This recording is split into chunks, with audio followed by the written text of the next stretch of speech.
Assalamualaikum warahmatullahi wabarakatuh. Ila khadrati Nabil Mustafa Rasulillah sallallahu alaihi wasallam wa ikhwanihi minal anbiya wal mursalin wal awliya wa syuhada wa syolihin wal malaikatil muqarrabin khususan Syekh Handal Kitab Syekh Abu Hamid bin Muhammad bin Muhammad Ghazali wa khususan Laumul Fatihah. A'udzu billahi minasyaitonir rajim. Bismillahirrahmanirrahim. Alhamdulillahi rabbil alamin arrahmanir rahim maliki yaumiddin. Iyyaka na'budu wa iyyaka nasta'in ihdinas siratal mustaqim siratal ladzina an'amta 'alaihim ghairil maghdubi 'alaihim waladdallin. Bismillahirrahmanirrahim. Subhanaka la ilma lana illa ma 'allamtana innaka antal alimul hakim. La khawla wa la quwwata illa billahil aliyyil azim. Rabbi shrah li sadri wa yassir li amri wa hlul 'uqdatam min lisani yafqahu qawli. Amin ya rabbal alamin.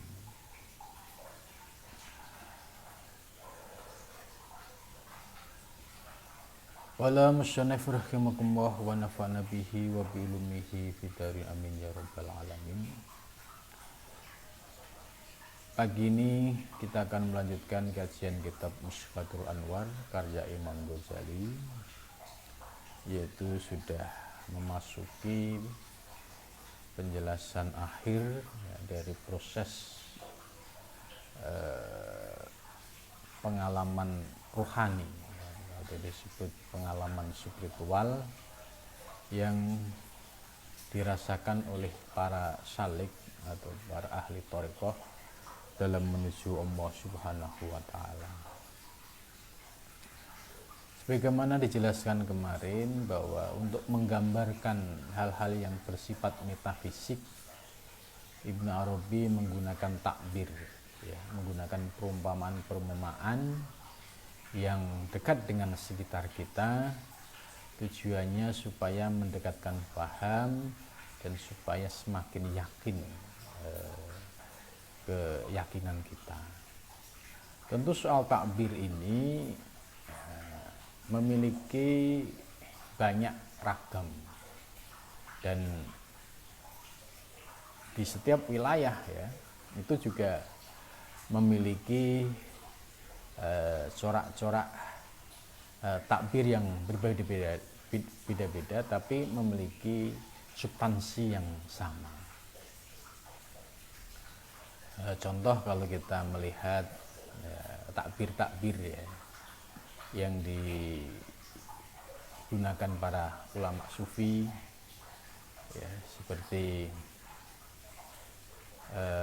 Sayyidina Ali itu menggunakan takbir dengan perumpamaan laut, ada laut, ada ombak, ada buih. Ini sebenarnya juga takbir, mendekatkan paham, oh begitu toh asal usul wujud itu. Begitu juga Ibnu Arabi juga menggunakan takbir, termasuk para sufi Nusantara seperti Syekh Hamzah Fansuri untuk menggambarkan hakikat wujud itu juga sama, menggunakan takbir yang sifatnya lokalitas, seperti perumpamaan kapas, benang, kain. Ini merupakan takbir yang sifatnya lokalitas. Dan di Jawa juga ada takbir-takbir yang semacam itu, seperti perumpamaan wayang, dalang. Ini merupakan takbir-takbir yang coraknya lokalitas. Tujuannya apa? Untuk memudahkan pemahaman sehingga secara akal bisa diterima, tinggal melaksanakan dan istiqomah. Imam Ghazali dalam kitab ini juga menggunakan takbir untuk menggambarkan tentang perjalanan rohani.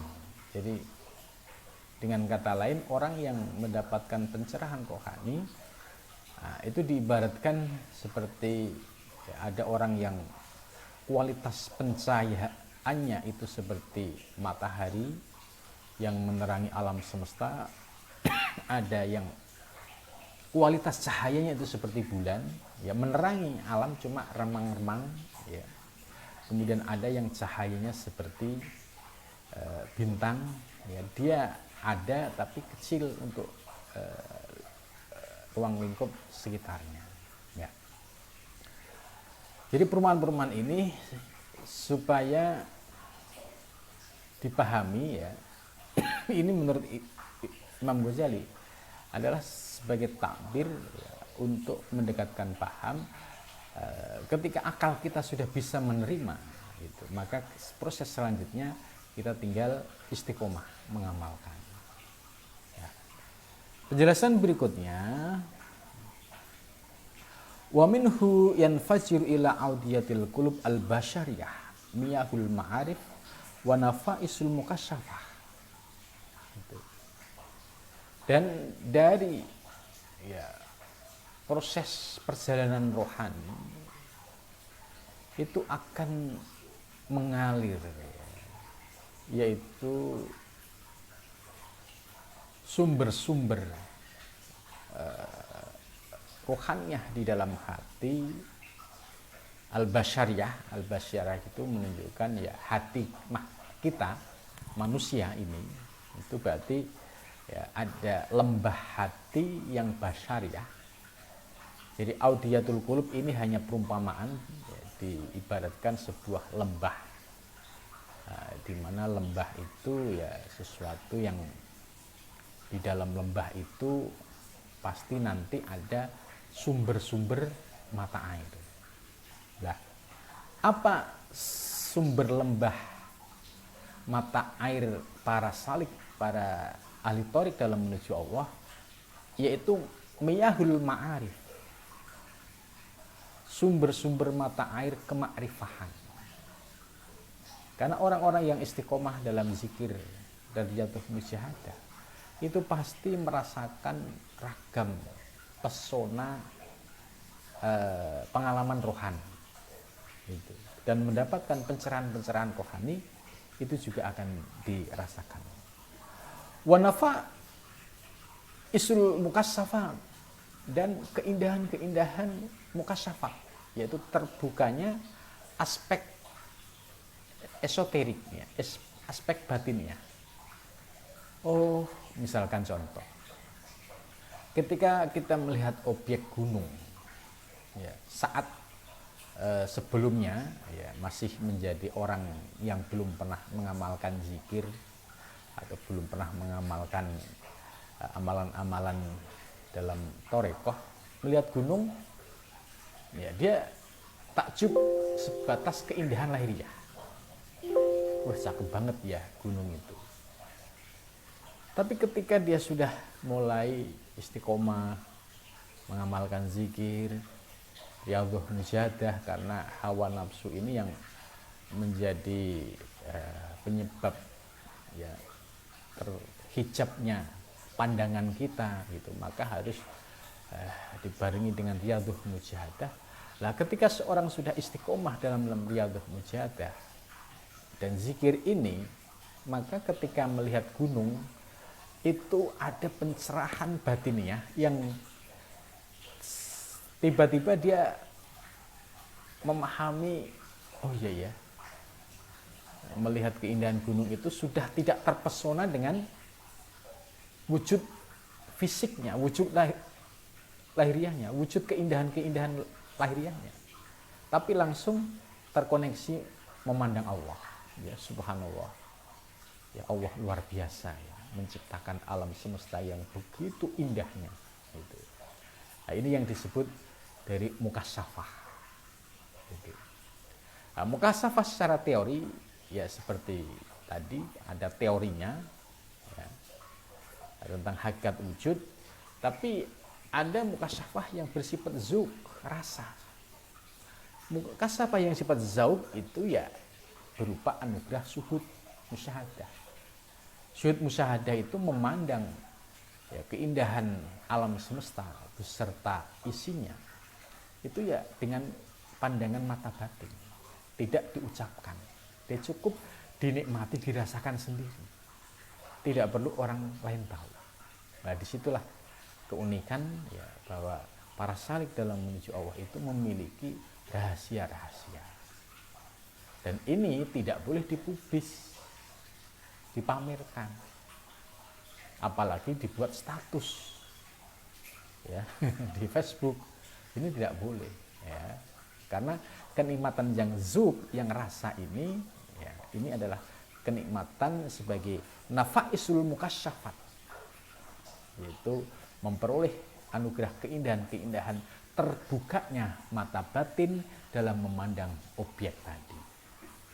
Maka beda antara orang yang sudah diberikan anugerah mukasyafah dengan orang yang awam.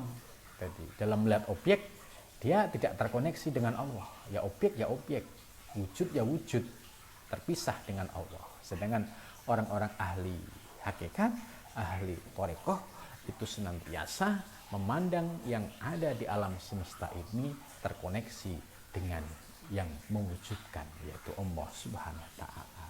Nah, ini yang disebut bahwa lembah hati para salik yang menuju Allah itu pasti akan dipenuhi dengan sumber-sumber mata air kemakrifahan dan keindahan-keindahan mukasyafah di dalam diri seorang salik itu.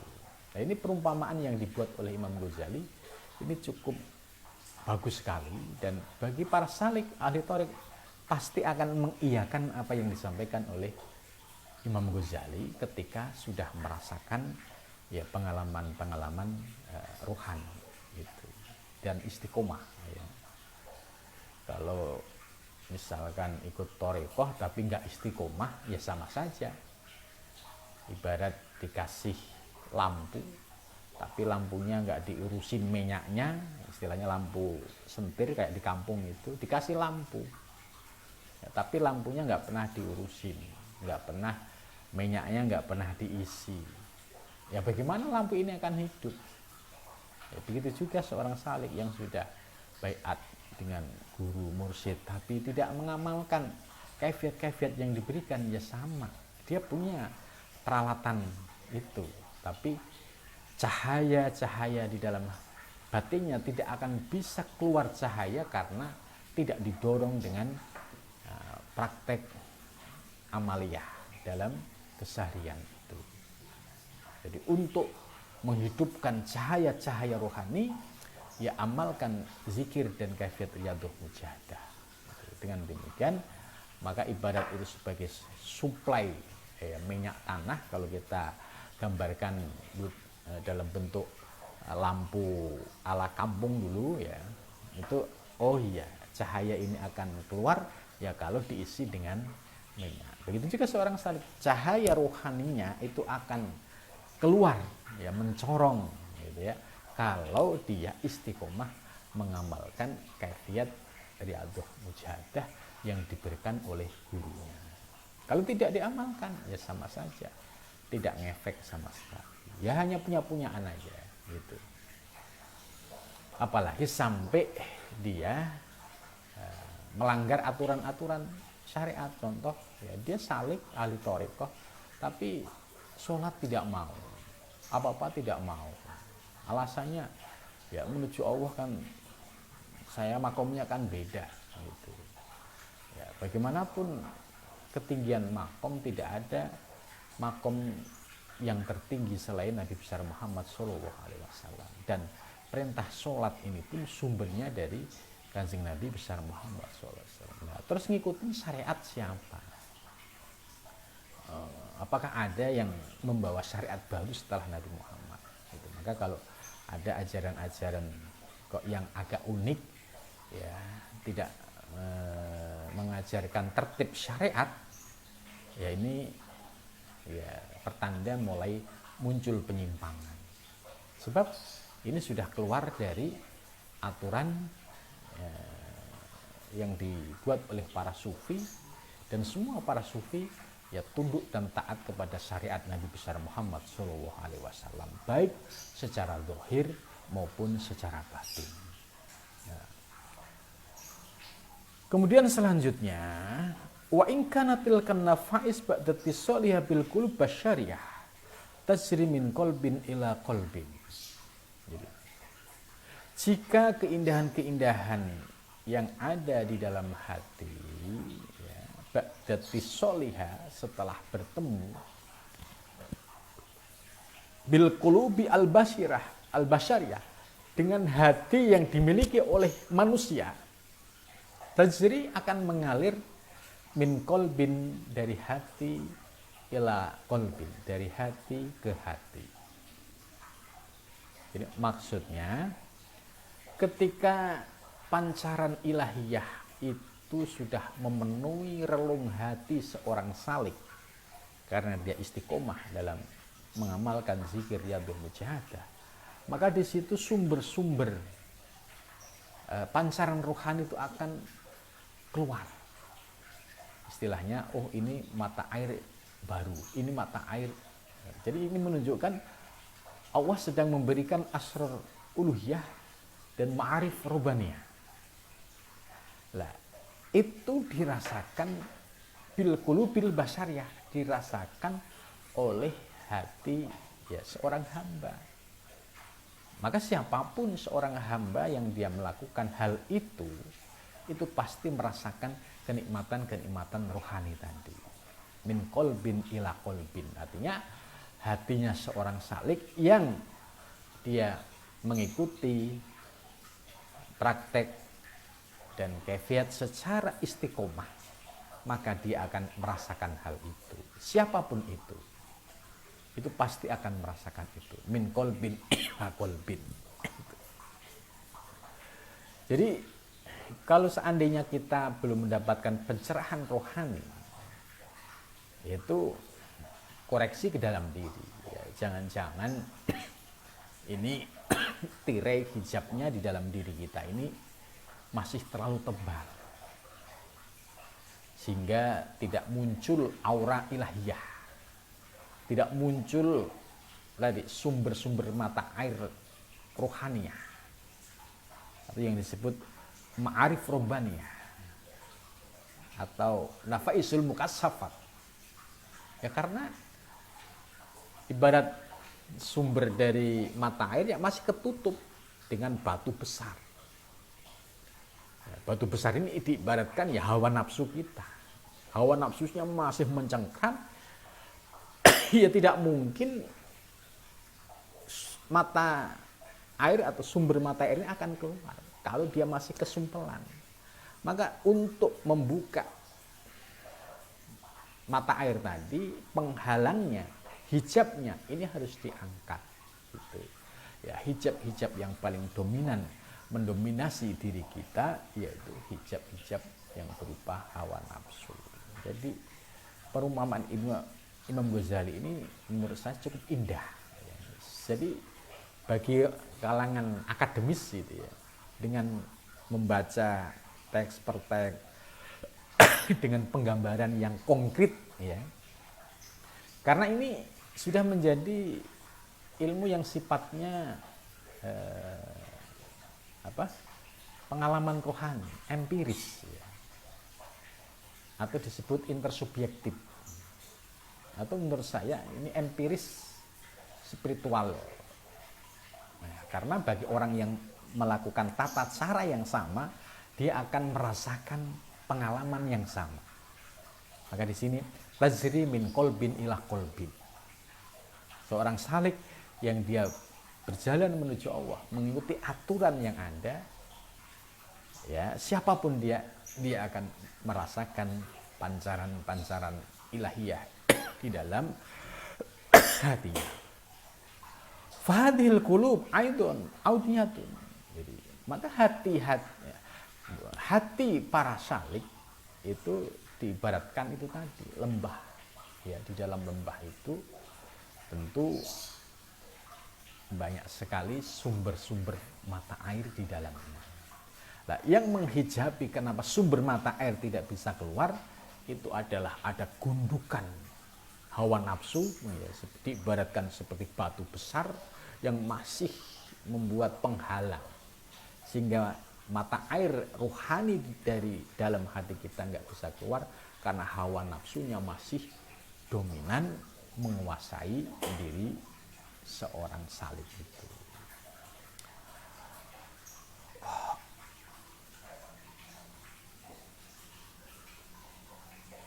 Wa muftatahul wadi, ya ini ada penjelasan berikutnya.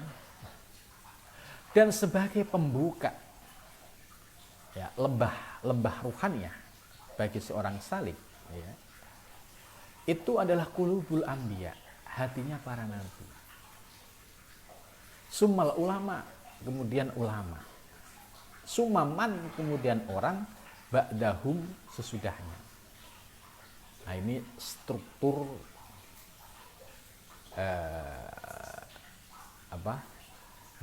orang-orang yang memiliki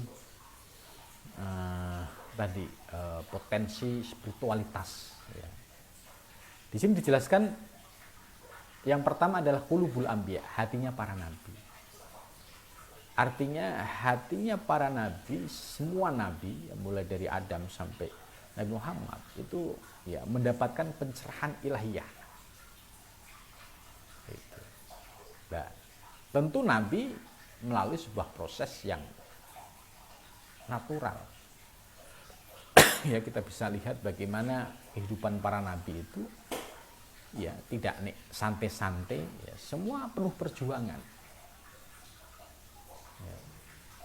Nah, perjuangan Riyadhul Mujahadah inilah yang akhirnya hatinya bisa tahqiq dengan apa yang diyakini. Nah, kemudian setelah tahqiq ini ya, Allah membuka pintu-pintu rohani. Ini contoh Nabi Ibrahim alaihissalam, itu kan proses perjalanan kan panjang, sejak muda melawan Namrud. Ini kan proses perjalanan awal Nabi Ibrahim. Kemudian mencari Tuhan, lihat bintang, lihat bulan, lihat matahari. Oh ternyata tidak. Setelah mendapatkan pencerahan ilahiyah, ini wajiyalilladzi fatarus samawati wal ardh hanifan musliman wa ma ana minal musyrikin, baru ngerti hakikat Tuhan. Terus setelah itu ya, Nabi Ibrahim tetap diuji oleh Allah, yaitu dengan melalui sebuah mimpi, ya, yaitu anaknya yang paling dicintai, Nabi Ismail, harus disembelih. Nah, di sini kan terjadi pergolakan yang luar biasa. Satu sisi anak yang paling dicintai, lama tidak ketemu, giliran sekali ketemu ada perintah seperti itu. Nah, yang kedua, ini perintah dari Allah yang paling dicintai, yang segala-galanya. Nah, ini ujian-ujian seperti ini sebagai contoh nyata bahwa para nabi pun mendapatkan ujian-ujian dari Allah Subhanahu wa taala. Ya, begitu juga para salik. Ya. Nah, contoh sendiri Nabi besar Muhammad SAW, ya, dalam hidupnya juga penuh dengan lika-liku, kepahitan-kepahitan, dan penderitaan Rasul, ya, itu luar biasa. Kita tidak apa-apanya. Ya. Gitu. Maka qulubul anbiya, para nabi yang mendapatkan pencerahan rohani, pasti sebelumnya ya, mendapatkan ujian-ujian dari Allah Subhanahu wa taala karena mereka memiliki kekokohan batin, keyakinan, sehingga bisa melawat ujian-ujian ini, kemudian diangkat derajatnya oleh Allah Subhanahu wa taala. Nah, di sini qulubul anbiya, padahal ada Sayyidul Anbiya wal Mursalin. Siapa dia? Yaitu Kanjeng Nabi besar Muhammad SAW. Jadi Sayyidul Anbiya wal Mursalin itu adalah induk segala ruhani, yaitu Nabi besar Muhammad SAW. Maka Nabi dalam sabdanya, ana abul arwah wal alamu minni. Jadi induk segala roh, ia Nabi Muhammad SAW. Sekalipun secara jasmani beliau lahir ya di Mekah, ya, dengan bapak ibu Sayyid Abdullah dan Sayyidah Aminah. Ini proses jasmaniahnya, tapi rohaninya itu sudah lebih awal.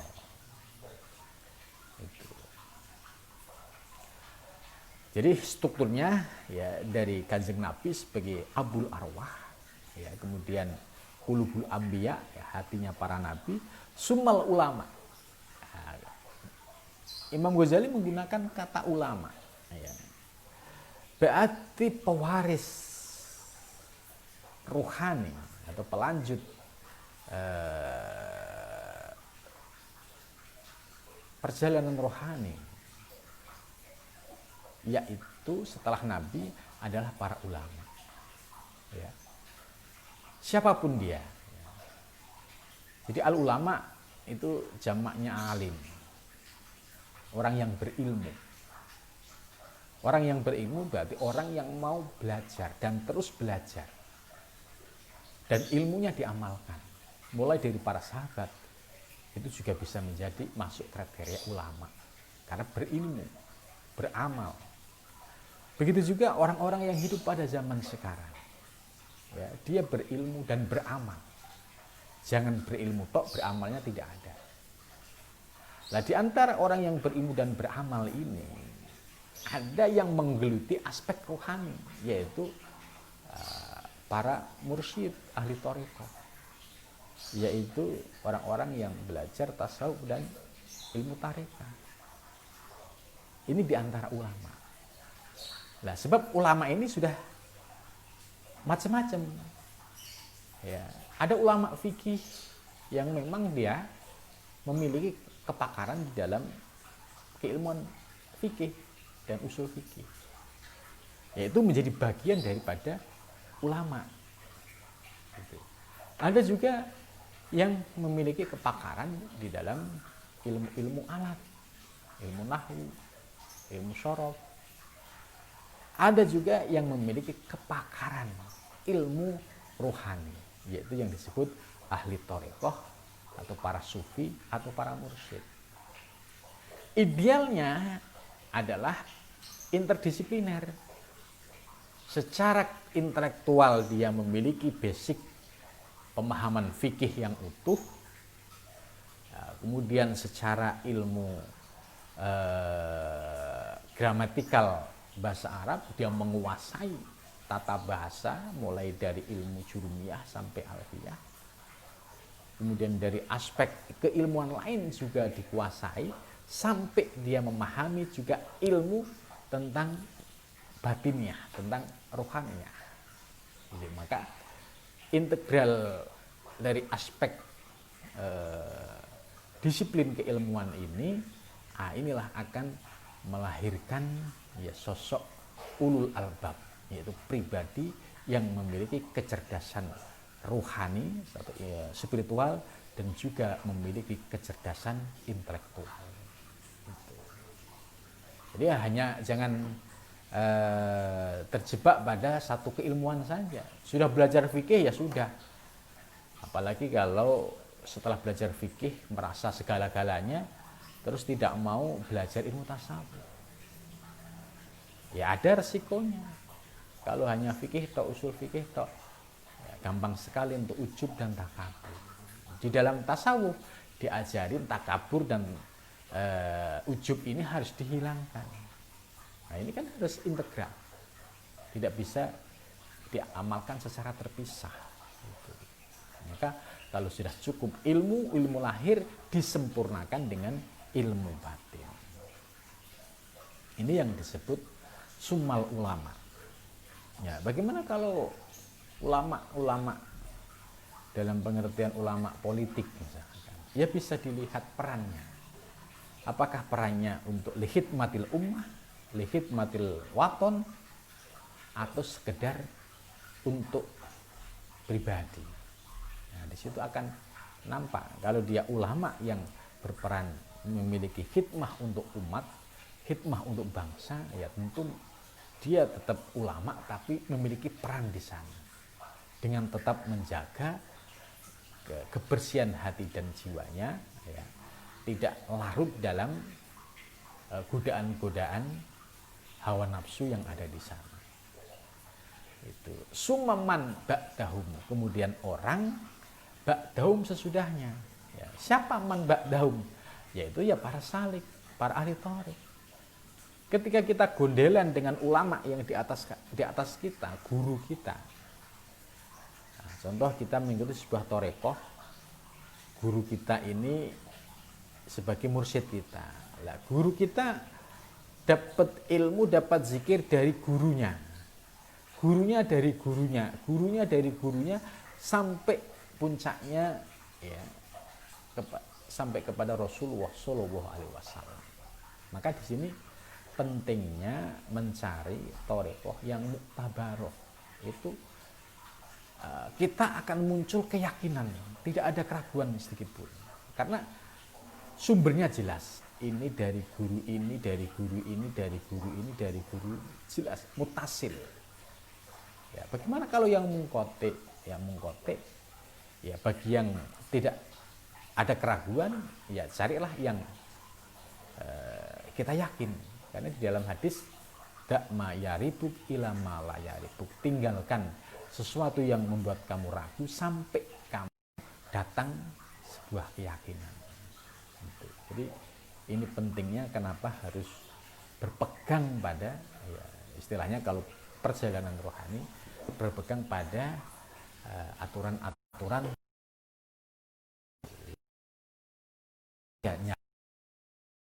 yang, karena guru saya akan terus sampai kepada Rasulullah Shallallahu Alaihi Wasallam. Ini yang disebut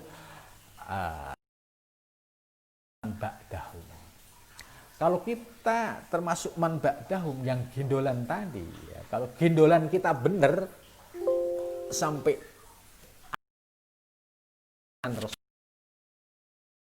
selamat gitu.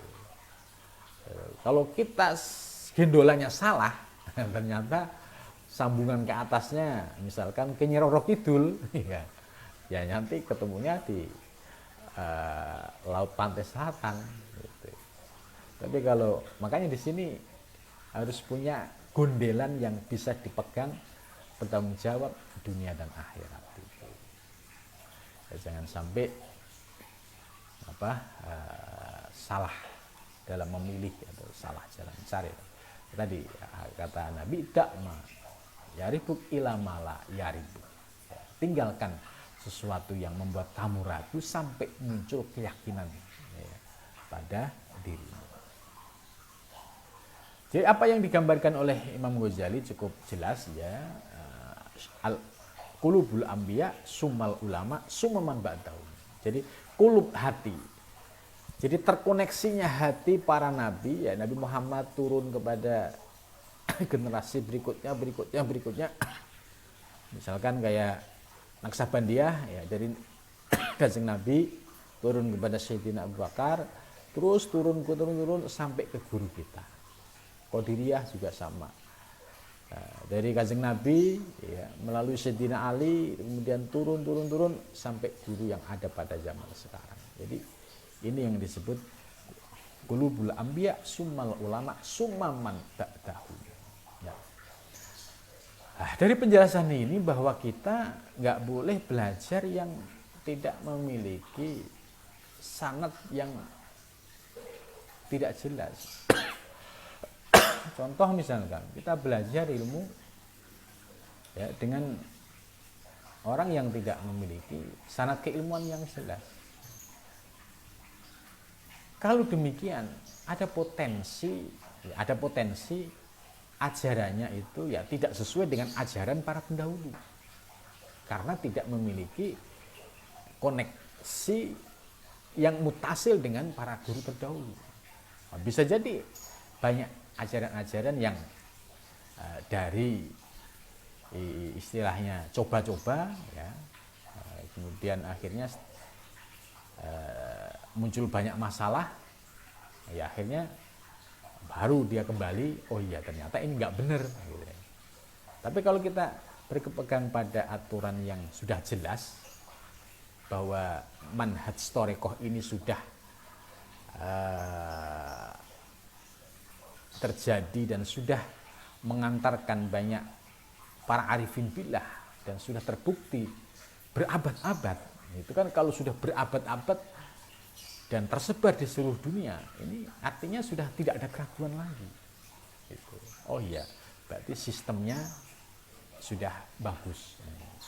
Ya, sekalipun dimanapun negara, tapi kalau dia memiliki basic torekoh yang muktabaroh, itu pasti memiliki ketersambungan, ya, sanad, dan memiliki praktek yang sama. Jadi tidak akan menyimpang dari ajaran utamanya. Fa in kanat hadhil audiyah dunal awal wa anha tak tarifu. Ya. Jika lembah-lembah itu bukan dari sumber utama, ya, maka darinya itu tahtarifu, kamu bisa mengambil, istilahnya bisa mengakses. Contoh misalkan keilmuan-keilmuan tasawuf yang berkembang di zaman sekarang.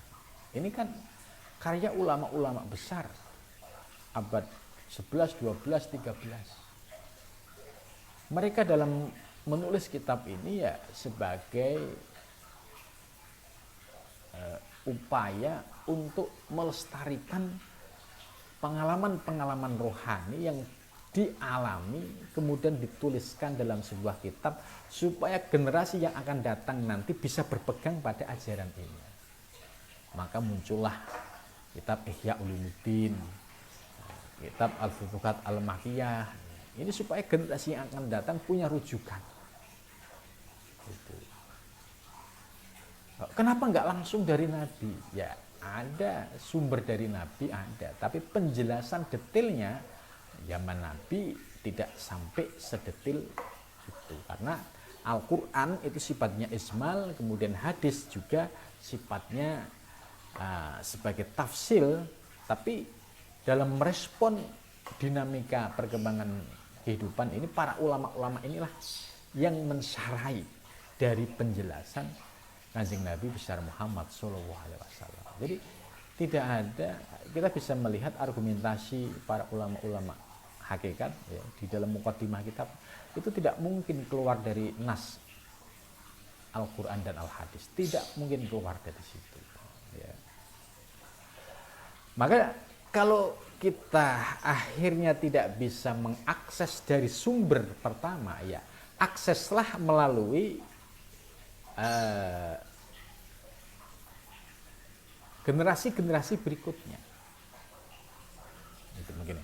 Ini maksudnya fa'inkan hadil audiyah dunal awal. Jadi andikan kita menemukan lembah-lembah rohani itu bukan yang pertama, ya, maka wa anha tahtarifu, maka dari sumber yang sekarang ada kita mengambil, menciduk, istilahnya mengambil oase, mengambil ilmu-ilmu dari orang yang saat ini hidup dan dia ya memiliki akses kepada sumber-sumber rohani hingga sampai kepada ya para sufi-sufi terdahulu, ya sampai kepada Rasulullah SAW. Itu maksudnya kalau di zaman sekarang itu kan, kalau kita mau baiat dengan Syekh Abdul Qadir Jilani, Syekh Hasan Al-Sazili, Syekh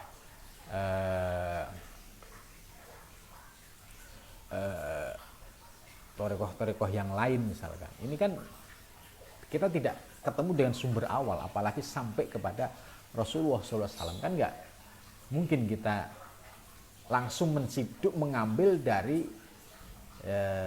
sumber mata air pertama. Ya, kita sudah dialiri dari rangkaian perjalanan yang sudah cukup panjang. Ya, contoh tadi saya gambarkan, ya, para pembawa torekoh Naksabandiyah contoh. Ya, kalau di Nusantara itu ya semua mengerujuknya kepada Sulaiman Zuhdi. Kemudian di Nusantara ya muncul tokoh dari Aceh merujuk ke Haromen, ya, kepada Sulaiman Zuhdi. Di Jawa juga sama, di Kalimantan, di semua sama, di wilayah lain juga sama. Gitu. Itu artinya kalau kita nggak bisa mengakses kepada sumber utama, ya sumber-sumber yang ada ini kita manfaatkan. Gitu. Kita manfaatkan aliran ilmunya, nah, kemudian aliran ilmunya ini kita praktekkan dan kita amalkan, ya insya Allah kita akan terkoneksi.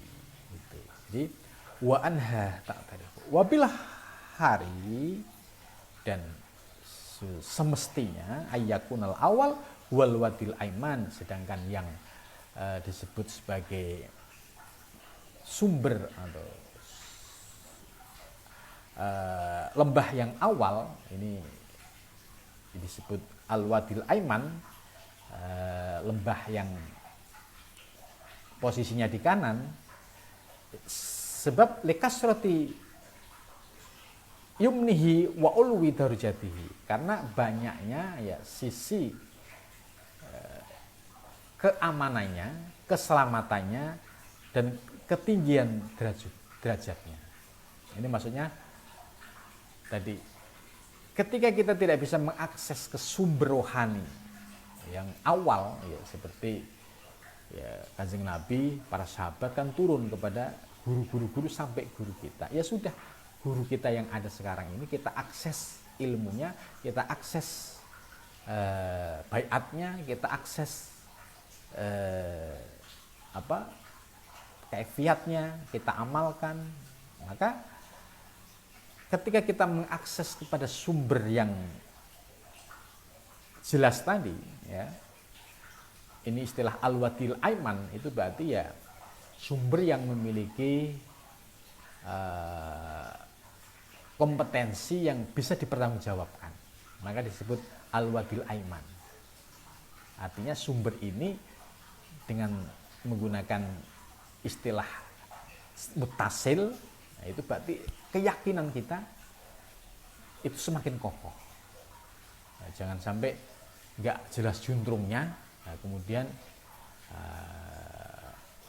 tiba-tiba ngaku tariqah ini itu. Nah, ini menurut saya ada potensi ya hal-hal yang perlu dikritisi. Tapi kalau kita sudah jelas punya rujukan, oh ini ya, ini yang bisa menjadi pegangan kita. Nah, kenapa demikian? Lekasroti yamani, karena ya sudah terbukti di semua wilayah negara. Oh ya, kalau ngikutin ini ya dia sudah punya manhaj, punya metode yang sudah terbukti, teruji. Sehingga para pejalan rohani itu tinggal mengamalkan melalui sumber-sumber, atau melalui mursyid-mursyid, melalui guru-guru, melalui badal-badal yang ada di sekitarnya. Wa uluwi darajati, dan ketinggian derajatnya. Wa in kana lawatil adwan yatalaqqa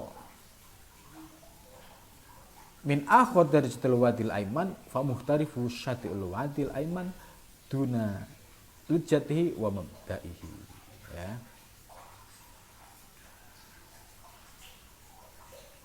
Terus bagaimana jika ada wadi, ya istilahnya ada yang kualitasnya di bawah tadi, yang aiman itu ya istilahnya kualitas yang baik. Kualitas yang di bawahnya min akhir itu ya sebagai menunjukkan derajat dari sumber yang utama, ya, kemudian turun yang kedua. Maka akan lebih baik famuhtarifu syati'il wadil aiman, lebih baik kita mengambil dari pinggiran sumber yang pertama tadi. Gitu. Ya, duna lujatihi wa mubda'ihi, ya, tidak tanpa melalui daya tariknya, wa mubda'i, dan sumber awalnya. Jadi maksudnya kalau kita jauh dari sumber awal, ya seperti kalau Torekoh kita mau ngambil langsung ke Bahauddin kan nggak mungkin, mau mengambil kepada Syekh Sulaiman Juhdi kan nggak mungkin, gitu kan. Kalau mau ngambil, ambillah guru-guru yang ada. Ini ibarat Sati'il Wadil Aiman. Beliau ini posisinya ada di pinggiran-pinggiran itu tadi, lembah yang aiman itu posisinya yang memiliki kedudukan yang tersambung gitu. Nah, kita ngambil yang ada itu, ya, kemudian kita amalkan ilmunya, amalkan zikirnya, yaitu nanti akan dengan sendirinya kita dapat mengakses, yaitu tadi sumber-sumber wilayah rohani yang akhirnya tersambung dengan tadi al-ulama, kemudian al-anbiya tadi. Wa in kana, dan jika ada ruhun nabi, ruhnya nabi sirojan muniron, ya, sebagai pelita yang bercahaya, ya, sebab ruhnya nabi itu sebagai pelita yang bersinar, maka dinyatakan ana abul arwah, aku adalah induk segala ruh. Maka karena beliau sebagai induk segala ruh, ya ruh-ruh orang yang dekat dengan Allah itu pasti menginduknya kepada ruh Nabi besar Muhammad sallallahu alaihi wasallam. Ya. Wa kana dzalika ruh muktabisan biwasitati wahyin, sekalipun ruh tersebut ya itu diadaptasi melalui wasitoh wahyu. Ya, maksudnya para nabi mendapatkan seperti pencerahan-pencerahan ilahiyah tadi itu melalui sebuah proses yang disebut wahyu. Sesuai dengan firman Allah, kama qala auhayna ilaika, kami memberikan wahyu ilaika kepadamu, ruhan, ruh min amrina, dari urusan kami. Itu.